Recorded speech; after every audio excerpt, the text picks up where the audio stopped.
Welcome to the Hong Kong On Screen podcast, brought to you by Hong Kong On Screen, a Los Angeles-based non-profit organization promoting films and culture of Hong Kong.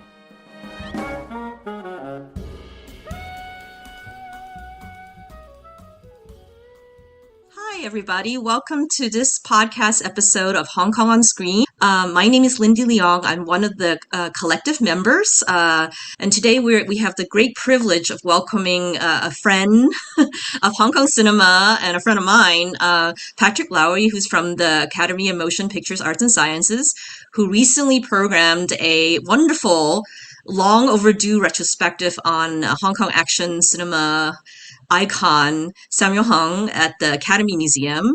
It's called From Stuntman to Star, and he's here to talk to us about this ongoing film series there. So welcome, Patrick. Hi, Lindy. Thanks so much for having me. You're most welcome. We know each other for a while. We're both, I think, card-carrying cinephiles here in Los Angeles. Yes, Los Angeles movie lovers. Yes. And so I was very delighted to see you. Just recently, we connected post-pandemic at the Hong Kong On Screen Film Festival, which we hosted just in April 28th to the 30th over at the Starlight Whittier Cinemas. We had programmed a 20th anniversary tribute to Hong Kong stars Leslie Chung and Anita Mui, and you were one of the people I knew who attended. Yeah. It was such a lovely surprise to run into you there. I wasn't expecting to see you there, but a colleague of mine at the museum when I started had asked me. We were talking about Hong Kong films, and he had asked me if I was aware of Hong Kong On Screen, and I wasn't. And so I found the Twitter page and everything and started following.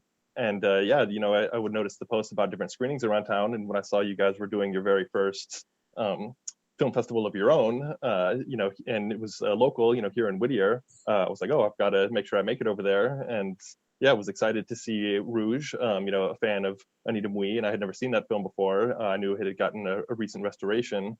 And I have to admit, I was unfamiliar with Patrick Tam's Nomad, but when I mentioned it to a buddy of mine, he was like, you have to go see that movie. You have to see it.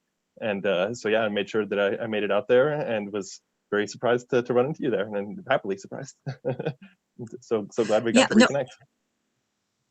Absolutely. I really appreciated you coming over and just kind of patronizing the screenings and kind of telling friends about it, hopefully, because we are, as I've mentioned, our organization's Hong Kong On Screen is a very new entity. It's really trying to find its identity right now as an organization that hopes to serve the Hong Kong diaspora here in the greater LA area and beyond through arts and culture. So when you told me about Samuel's retrospective at the Academy Museum, I was like, wow, that's amazing. And just in time for Asian American Pacific Heritage Month this year. So, yay. So one of the first thing I want to ask you is a little bit about, the origin of the retrospective, and namely maybe how not only your involvement, but also the Academy's involvement in putting together this retrospective. I work at the Academy Museum of Motion Pictures, and the museum, a relatively new institution. We are fulfilling a long-held dream of the Academy of Motion Picture Arts and Sciences to create the premier institution devoted to movies and movie making. Through our exhibitions, installations, screenings, programs, and publications, we offer an expansive range of storytelling from all branches of the Academy, and we're committed to presenting a diverse exploration of film history. And so when I started at the museum working in the film program department, the director of the department at the time was asking me about some of my passions in film, and very quickly Hong Kong cinema came up. And he was like, oh, we haven't done a focus on Hong Kong cinema yet. Would you like to, come up with some ideas and pitch some series for me? And so I came back and, we had been discussing different series ideas that I had. But he said, what are you thinking about for something focusing on Hong Kong films? And I had recently looked through the Academy Archives collection of film prints to see what we might have access to, and put together a different list. And I said, well, to be honest, my dream would be to do a tribute to Sammo Hung. And he said, "Oh, I'm not really familiar. That's a name that I've heard of, but can you tell me more about him?" And as soon as I started talking about his history, he was just like, "Oh my God, this sounds great. We've got to do this. We've got to do this. Can you look into if the rights are available for licensing here in the US, who still controls the rights, and are there prints available? If no prints available, are there decent digital versions of any of these films?"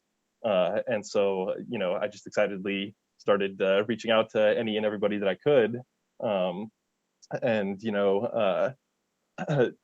I had heard that Golden Harvest, a lot of the movies that they had produced in Hong Kong in the 80s, that a lot of those rights were in the hands of different companies here in the US. And so I started reaching out to different companies here.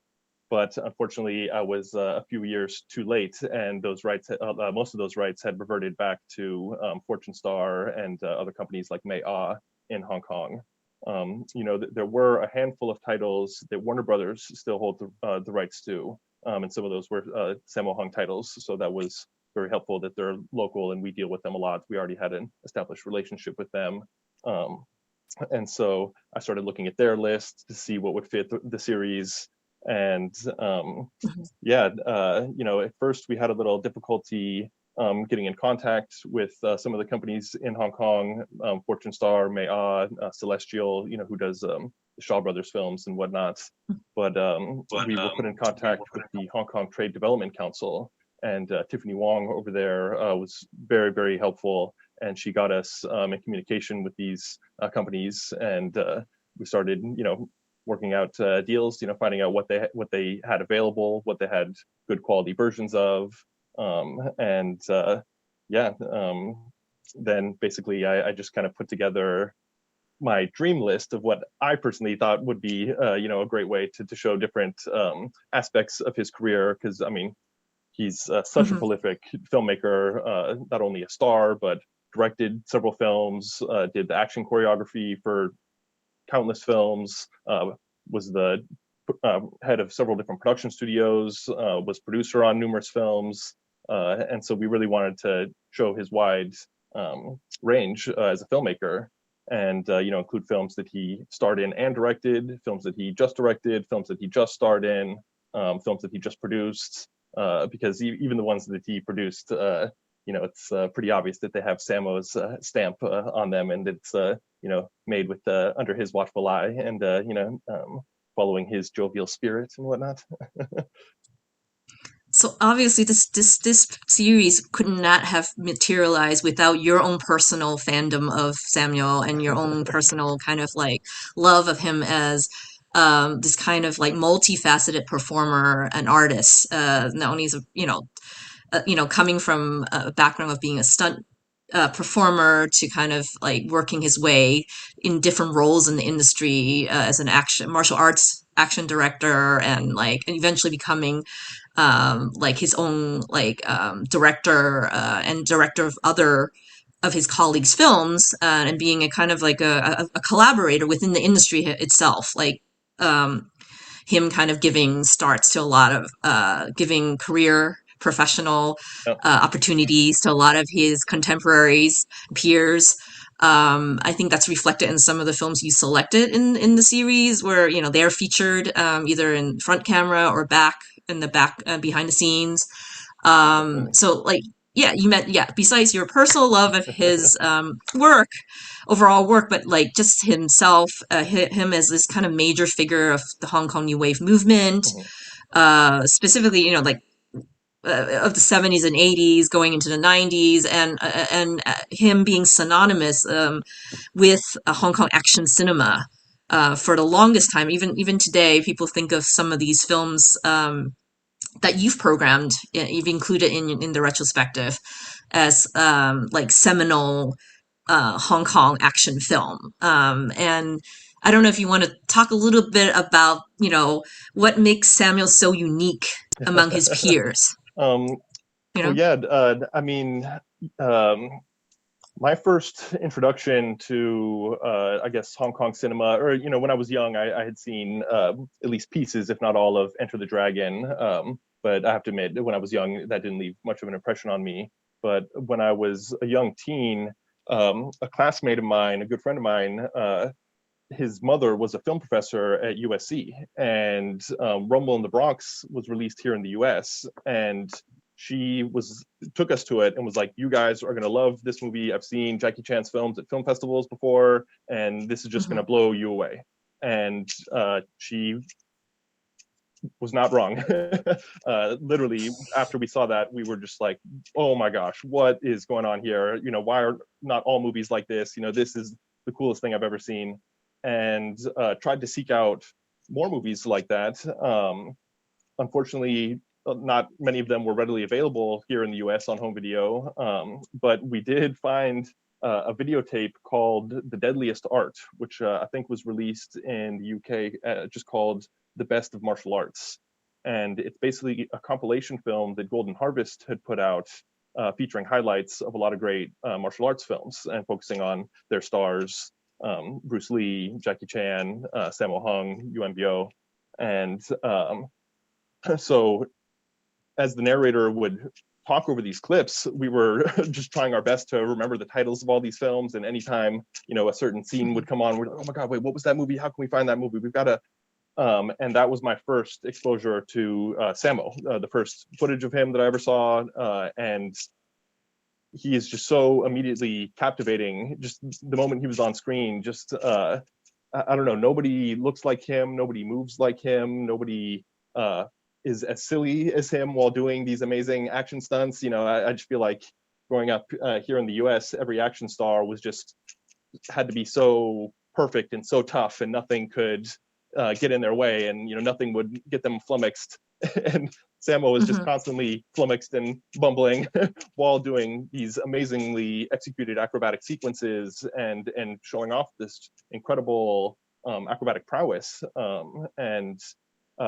It was just, I don't know, delightful in a way that I hadn't experienced before. And, you know, over the years when I would talk about those types of films and Sammo would come up, people would either immediately, you know, oh my God, Sammo's one of my favorites, you know, or, oh wait, I'm not familiar, what's the deal? And then I would watch a movie with them, and as soon as it was done, they were just like, how have I not heard of this person before? Oh my gosh. And, you know, I feel like of all the people, of all the filmmakers that I've tried to introduce other friends to, Sammo is just the most consistent in that he doesn't let people down.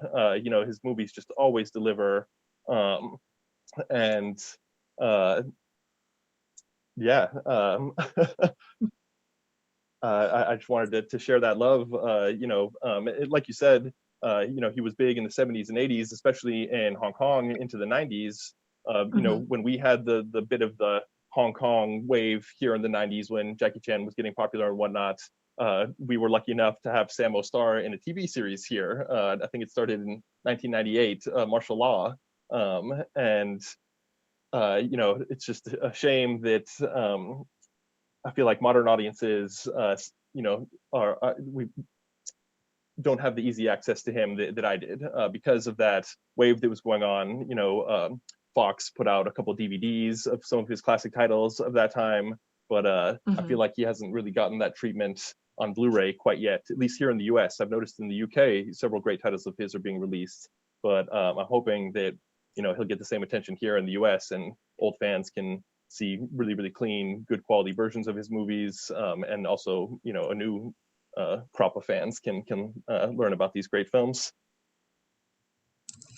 Yeah, I think having this retrospective will definitely, I think, hopefully reignite and also bring into greater prominence to the mainstream his multifaceted career and his output, and just, you know, not only for generations who grew up with him, you know, on screen, like myself. I as I told you at the first opening night of the retrospective, I probably have seen a whole bunch of these films in the retrospective when I was a child on bootleg, very bad VHS with very bad subtitles, or maybe no subtitles as a kid, growing up in a Cantonese household myself.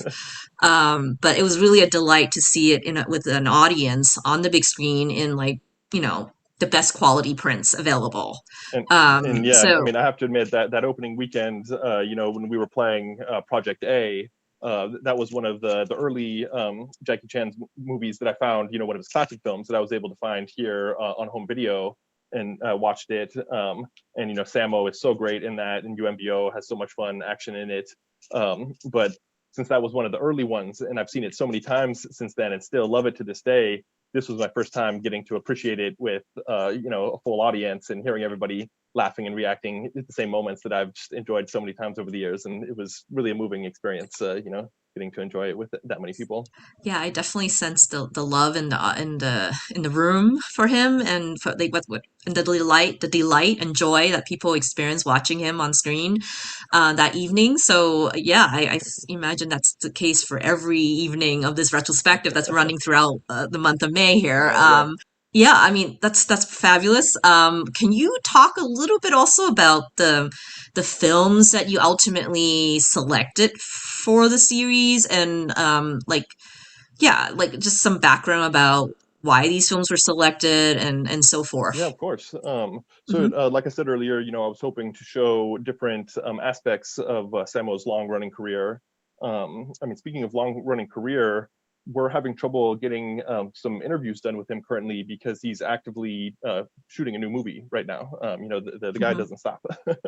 um, but you know, I wanted to start off with two films that I felt like just were really, really pure Sammo Hung. And so I wanted them to be films that he directed and starred in. I was really hoping to open the series with a screening of Pedicab Driver. Hmm. And unfortunately, we were not able to find a Cantonese print of that film. And there was no digital version even that would be worth screening. And we were finally able to track down a print, but it was an English dubbed print. And so like I said, I was hoping to open the series with that film, but I didn't want to have the very first film be a film where you weren't hearing Sammo's voice. And so we had that be the second film of the opening night double feature, and we opened with Millionaire's Express, which I think is just a great example of his work.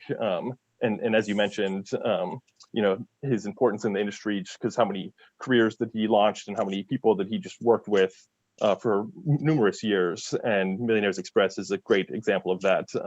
You know, he's got so many people that he worked with regularly. Corey Yuen's in there, Hua Hmm. Yuen, Eric Song, Yuan Bio is the co-lead of the film, and then there's just tons of cameos from you know, classic Hong Kong actors and different contemporaries that he had worked with over the years, and it's just so fun and funny. And then the last third of it has so much great action, and you know, really shows off his great action choreography and his ability as well. And so then yeah, we followed that up with Pedicab Driver, which again I feel like is just a great example of his work. And that one has even more scenes where you can see his actual acrobatic prowess and his martial arts skills. And he has a great one-on-one fight scene with Lau Kar Lung that is, I mean, that scene alone is worth the price of admission. But there's just so many other great moments, really touching, sweet moments, really funny moments. He has a great fight with Billy Chow at the end of the film. And but then, you know, Sammo being Sammo, and you know, this being a film from Hong Kong, you know, at the same time, it's fun, lighthearted, got all that great stuff, but it's got like Hmm. a real powerful story behind it, and you know, there's like some pretty heavy drama and some pretty rough moments as well. And you know, Sammo doesn't pull any punches, as I said during the intro to the film, and you know, kind of lets it play as it is, you know, and doesn't shy away from some of the harsh realities of the lives of the characters in the film. Yes, that's right. Yeah, some of the characters and their I think the depiction of that social reality that they live in, and kind of depicts and shows kind of Samuel's kind of everyman appeal, I Uh-huh. think, in its best light, and the comedic chops that he has developed and continue to convey in each film he's in. I think that's a big part of his charisma on screen is that kind of, you know, being this fierce martial artist and performer and skilled in that, technically in that way, physically, but also just being a great comic on screen, Yeah, in a way that I think of like Chaplin was in yeah, some way. definitely. The physicality that he possesses in this like as you put it in the program notes, kind of very kind of like unconventional portly frame. Yeah, Like yeah. he doesn't have a frame like Bruce Lee. He's like kind of like very everyman, and I think very I think we can all relate to someone like him to some Yeah. degree. That vulnerability, but yet fierceness as well. um, yeah, Millionaire Express was just like I mentioned to you. I felt like everything in the kitchen sink was thrown at it, and it was just maximalist filmmaking at its best. Like, it's just kind of highly enjoyable in that sense. Yeah, yeah. And Pedicab Driver, a classic. But other films you've played, Yeah. have you also that screen, because we're halfway through the series Yeah, now. well, so that weekend we rounded out with the 3 movies that he did, starring the 3 dragons, you know, him, UMBO, and Jackie Chan. So we did Project A, as I mentioned, and then followed that with a double feature of Wheels on Meals and Dragons Forever.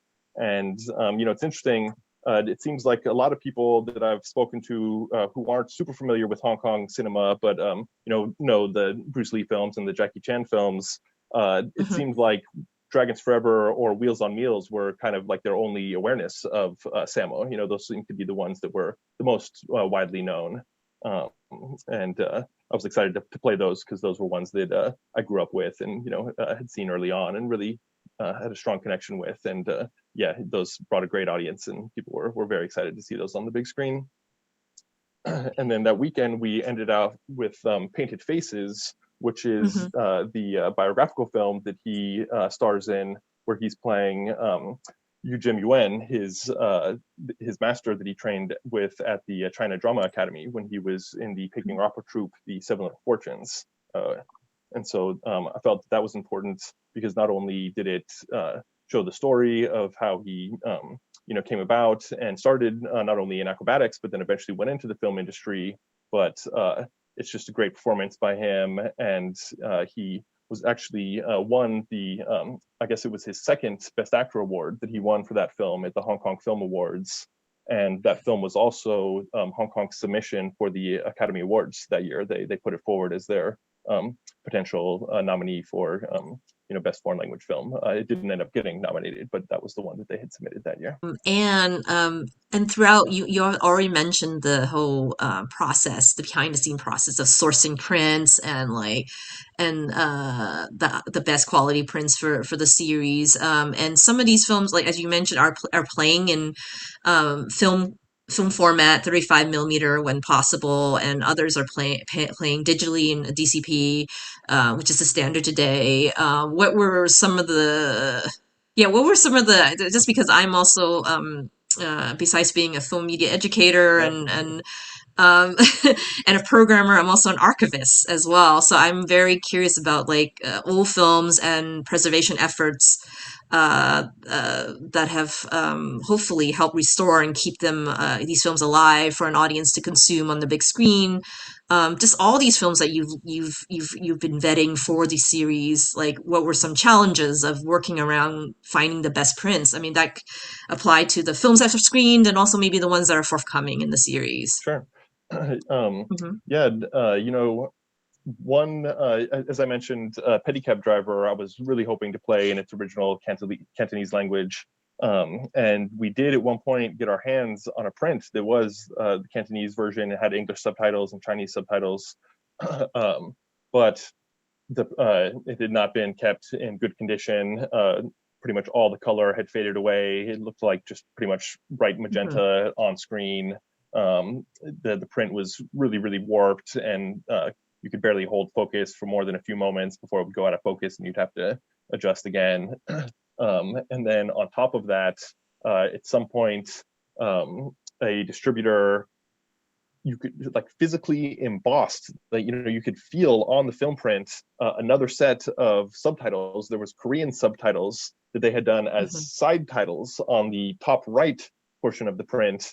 And at times it would literally just completely cover up the full right side of the image. And so there would be characters speaking, but if they were positioned on the right side of the frame, their entire face would just be covered in text and you couldn't see their mouth moving or anything. And so as much as I was hoping to play that in original Cantonese, since that was the only option to do it, I didn't feel that that would be a worthwhile presentation. And there were a couple films that I was hoping to play. For instance, his early film Enter the Fat Dragon, one of the first films he directed and starred in. That one we were having trouble finding any content for, and beyond that, the rights were with Park Circus, but the rights had expired, and we were unable to get in contact with anybody who currently holds rights. We just could not track down the rights holder. Every lead that we followed just went to a dead end.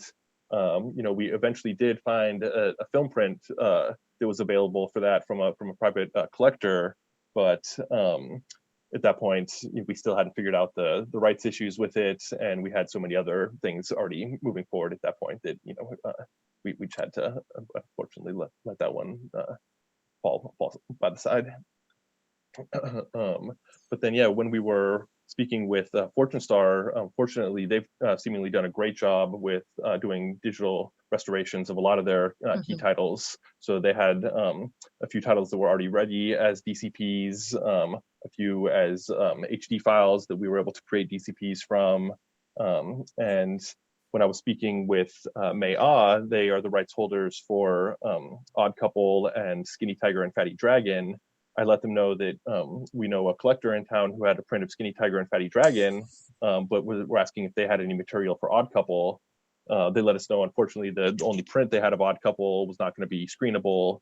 And but luckily they were in the process of completing restorations of both films, and said that they were going to have DCPs ready just in time for our series. And so I just jumped at the opportunity to get those new restorations and have those be part of the series, because those were key titles that I felt we should include regardless. But the fact that we're able to play these brand new restorations is just really awesome.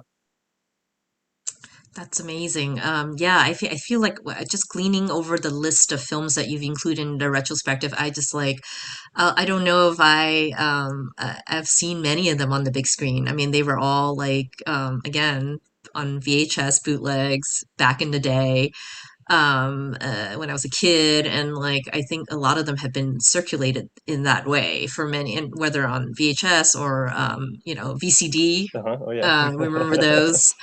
Yeah. And yeah, and then I don't even know, and you probably can talk a little bit more, definitely more about it, like the status of his films that are available now on home video or even on streaming. And like I feel like many of the films that you included are like not to be missed, because they are very difficult to watch on the big screen till now, Yeah. and maybe in one place. Yeah, I mean, it's So not only is it super rare to see these on the big screen here in the US, but yeah, like you're saying, a lot of these movies are difficult to track down at all. There are a handful of them that you can, I think, rent to stream on Amazon and stuff, but the large majority of them have not had home video releases here since maybe like a Tai Sang VHS, back in the late 80s or early 90s, and those were only made in small quantities and only put in video stores in the Chinatowns of major cities across the US. Those weren't even hitting all the Virgin megastores or all the Sam Goodies or wherever you were shopping at as a teen. okay. No, okay. Yeah, great. Thank you. This is a wonderful background on the films and the series. I guess maybe we can go a little granular and talk a little bit, maybe some key highlights for you, maybe some of the like significance of each film to Samuel's career. And I think you talked about that, but to Hong Kong cinema, and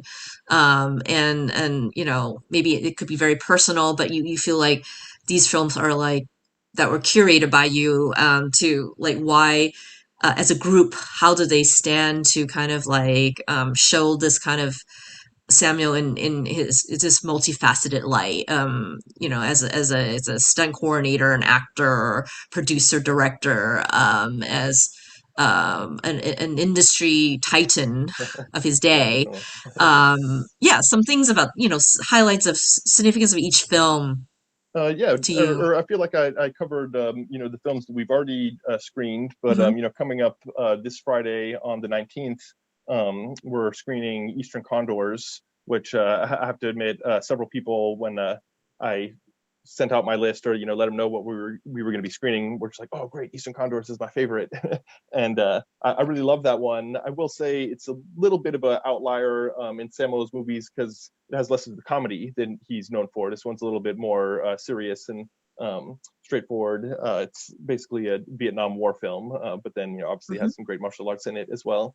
And so yeah, we're screening that one. And again, I thought it was important because it shows a different side of Sammo, and that he doesn't only do silly slapstick stuff. This is a film that he specifically really slimmed down for, and is kind of not in his signature larger than life persona. And it's also a film that he worked on with Joyce Cadenzi, who he later ended up marrying. And I thought it was fun. It would be fun to have one of their collaborations early in the series. And then on Saturday, May 20th, we're doing the double feature of Odd Couple with Skinny Tiger and Fatty Dragon. And those are both films directed by Lau Kar-wing, who is the younger brother of Lau Kar-lung, who I mentioned earlier. But Lau Kar-wing and Sammo worked together for many, many, many years. And I felt like this would be a great pairing because Sammo stars in both films. Lau Kar-wing is the co-star of both films. Carl Maka is in both of these films as well, who worked with Sammo quite a bit. And the first film is from the late 70s, and the second film is from 1990. And I just thought it was a great way to show their long-running collaboration. And Odd Couple is a very, very silly early kung fu comedy. It's just a great example of the very kind of broad slapstick comedies that they were doing in the early comedy martial arts films. And then yeah, Skinny Tiger or Fatty Dragon is one that I actually hadn't seen until just a few years ago, and it is just so fun. Sammo's banter with Carl Maka throughout the film, the brutal fights, the scene with all the bank robbers who are wearing Sesame Street character masks. There's just so much fun stuff going on. I just thought that was a great way of showing his long-running collaboration with Lau Kar-wing, and showing different films from the different eras that they continue to work together.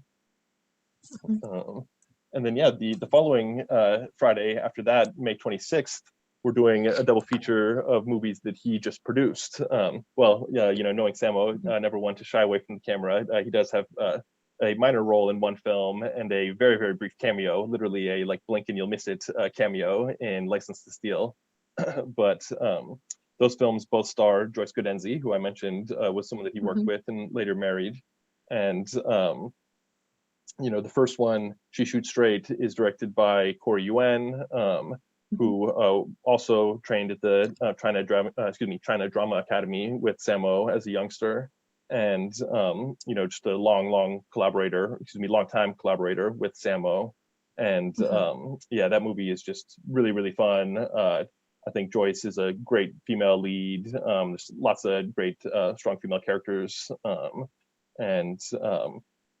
License to Steal, which we're playing after that one, another film starring Joyce Cadenzi. This one, I don't think ever got any type of release in the US, not even home video release.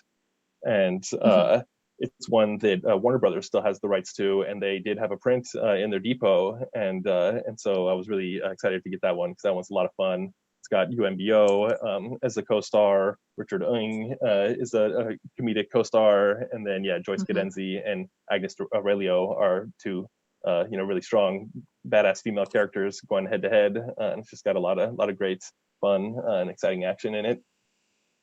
And then we're closing out the series on Saturday, May 27th with Mr. Nice Guy, starring Jackie Chan. And that one was just directed by Sammo. Again, he's got a cameo in it. Probably my personal favorite cameo in any movie that he just has a brief appearance in. It's just such a great, silly little moment that he pops up in.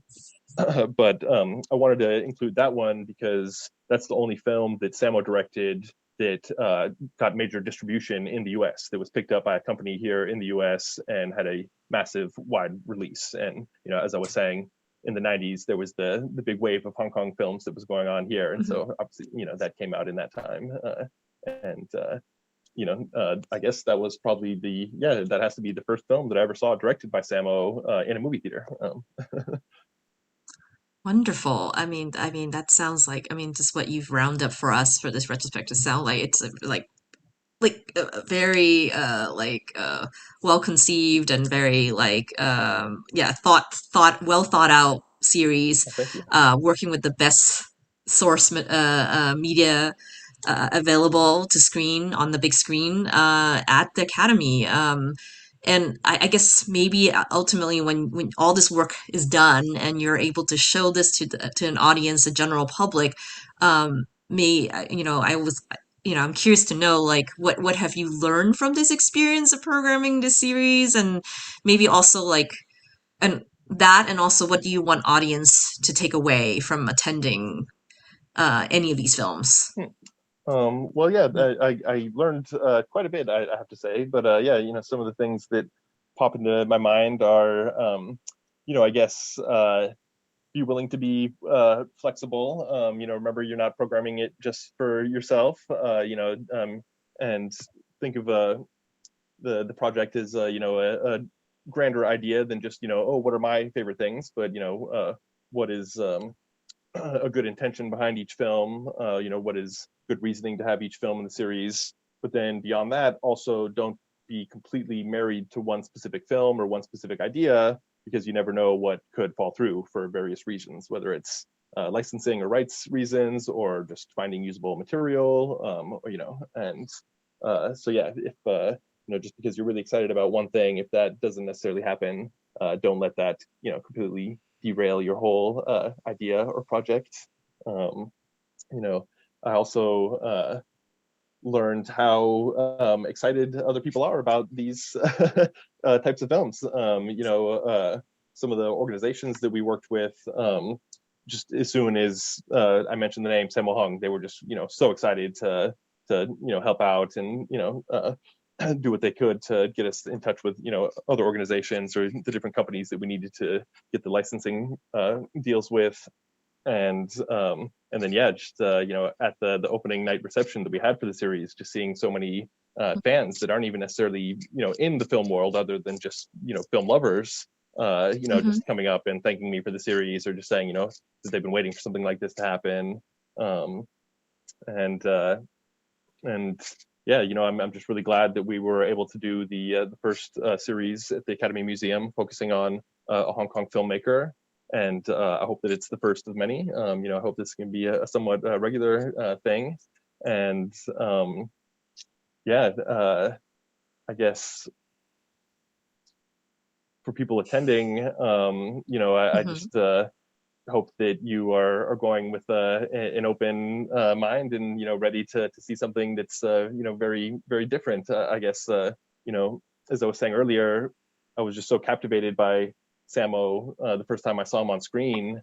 I still feel like when I see a movie of his that I've never seen before, he still just manages to do something that catches me off guard, or gets me to laugh, and it's something that I'm not expecting to laugh at, or just react to something in a way that I'm just not expecting to see in a film or in that particular film.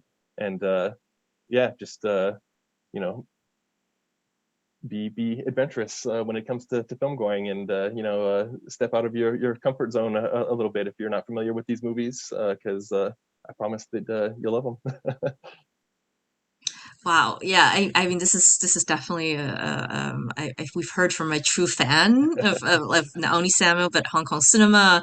So I can only say I just want to congratulate you on this series, and also like I feel like from what I saw on opening night, I found that you had like a very good kind of like cross section of the general public in attendance, to like hardcore fans to maybe more uh casual viewers who are just like, oh, Samuel, like I remember him or I know of him and I just want to check out this film, and my friend asked me to come to this. Or I think there were a lot of people who were like, yeah, like came from near and far, if I was not incorrect. I had the one gentleman came up to me and said, I came down from San Francisco for the weekend to see all the movies in this opening weekend, and I was very happy to hear that.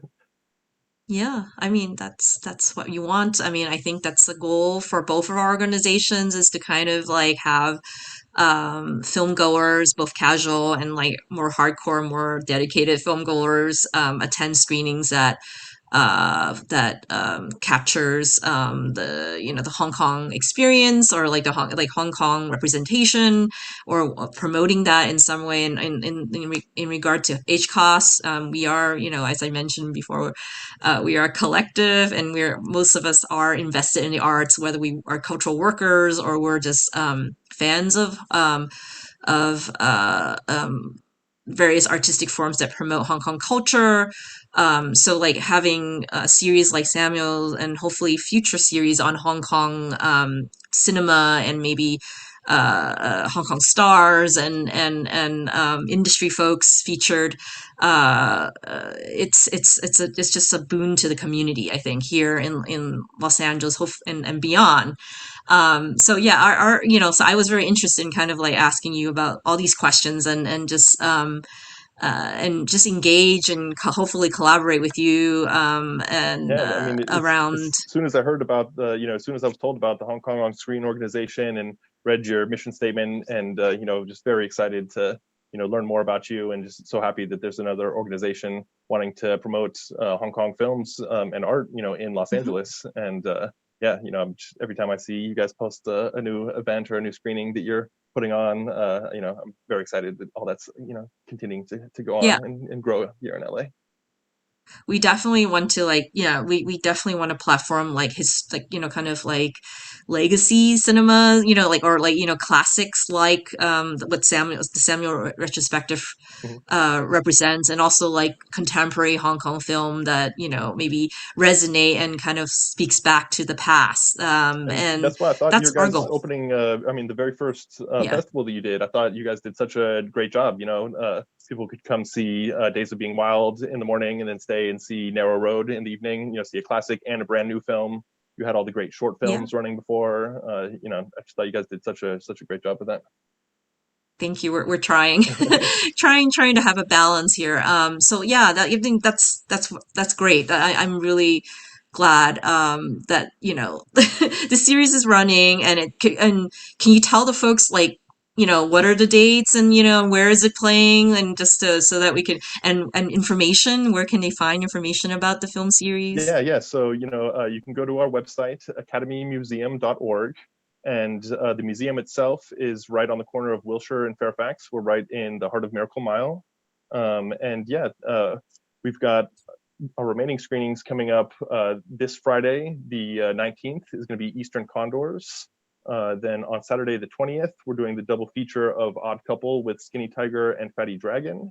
And then the following Friday, May 26th, we're doing a double feature of She Shoots Straight with License to Steal. And then we're closing out the series on Saturday, May 27th with Mr. Nice Guy. Wonderful. Okay, so everybody go to the website, academymuseum.org, and look up the series Sammo Hung from Stuntman to Star, and then you'll see Patrick there every night to say hi to him Yeah, if you I'll be see introing the him. films and everything. So if you're there, say hi to me afterwards. Wonderful. Okay, thank you, Patrick, for being our on our Oh, no, podcast. I'm honored. Thank you so And much for having me.